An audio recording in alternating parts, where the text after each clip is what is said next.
हम सभी अपने गार्डन में कोकोपीट का इस्तेमाल करते हैं, लेकिन कई बार उसका इस्तेमाल इस तरह से कर लिया जाता है कि वो बिल्कुल ही गलत होता है।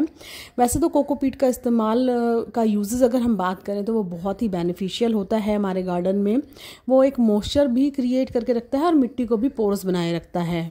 लेकिन कभी कभी जानकारी के अभाव में हम इस तरह की गलतियां कर देते हैं। तो आज हमारा टॉपिक यही होने वाला है। वीडियो को एंड तक स्किप किए बिना पूरा देखिएगा। मैं दीपा आपका स्वागत करती हूँ अपने चैनल बाग बगीचा पैशन एंड क्रिएशन में, जहां हम बात करते हैं पेड़ पौधों की और किसी क्रिएटिविटी की।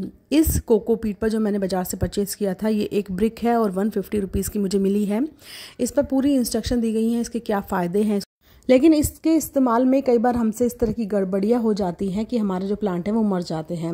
हम अक्सर इसे तोड़कर ऐसे ही अपने प्लांट्स में मिला लेते हैं, जो बिल्कुल गलत है।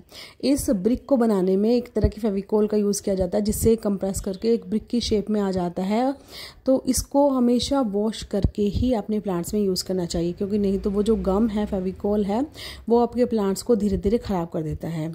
तो इसको वॉश करने का तरीका है, एक बहुत बड़ा बर्तन लेना है, टब लेना है या बाल्टी ले लेनी है, उसमें पानी भर लेना है और फिर आप उसको ब्रिक को उसमें 2 घंटे के लिए 3 घंटे के लिए डालकर छोड़ देंगे। एक चीज़ का जो आपको ध्यान रखना है वो है कि आप जितना इसको इस्तेमाल करना चाहें उतना ही इसको भिगो लें, क्योंकि अगर आप एक बार में सारा इसको भिगो लेंगे तो ये बहुत ज़्यादा हो जाता है और फिर इसको रखना मुश्किल हो जाता है। कि तो मुझे ज़रूरत थी इसलिए मैं सारा भिगो रही हूँ। अगर आपको कम ज़रूरत है तो आपके उसके छोटे छोटे पीस काट कर ही उसको पानी में भिगो लीजिए, क्योंकि इससे इसको रखना बहुत ही आसान हो जाता है। तो मैं यहाँ पर सारा भिगो रही हूँ और देखेंगे धीरे धीरे जब भीगता रहेगा तो सॉफ्ट होता रहेगा और इसका जो गम है वो घुलता रहेगा। तो आपको ये प्रोसेस करना है, ये बहुत ही इम्पोर्टेंट है। कई बार इसकी जानकारी हमें नहीं होती है और हम बिना धुले ही इसका इस्तेमाल कर लेते हैं।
अब मैं इसको निकाल कर अलग कर रही हूँ ताकि मैं इसको ड्राई कर सकूँ और यूज़ कर सकूँ।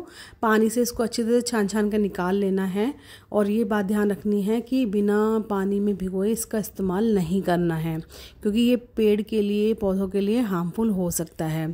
तो जब भी आप इसका इस्तेमाल करें इसको वॉश ज़रूर कर लें।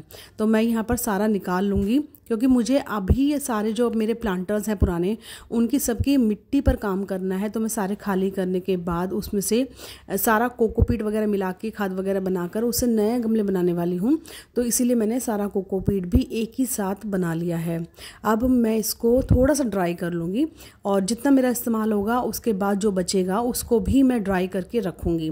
आप इसको कभी भी गीले को ही स्टोर ना करें। तो मैंने यहाँ पर इसको अच्छे से फैला लिया है और मैं इसको फैला के सुखा लूँगी जब तक ये पूरा ड्राई ना हो जाए, और उसके बाद ही आप इसको स्टोर करके रख सकते हैं।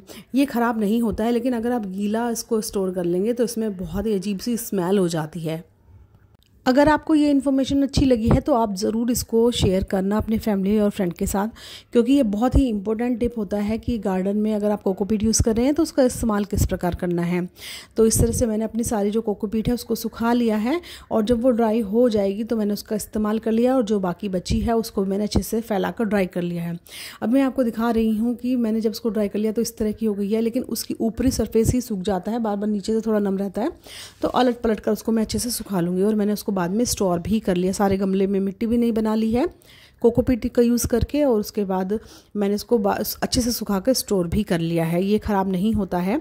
आपको मेरा वीडियो पसंद आया है तो उसे लाइक शेयर कमेंट करना बिल्कुल भी ना भूलें, और चैनल पर नए हैं तो चैनल को सब्सक्राइब भी कर लें।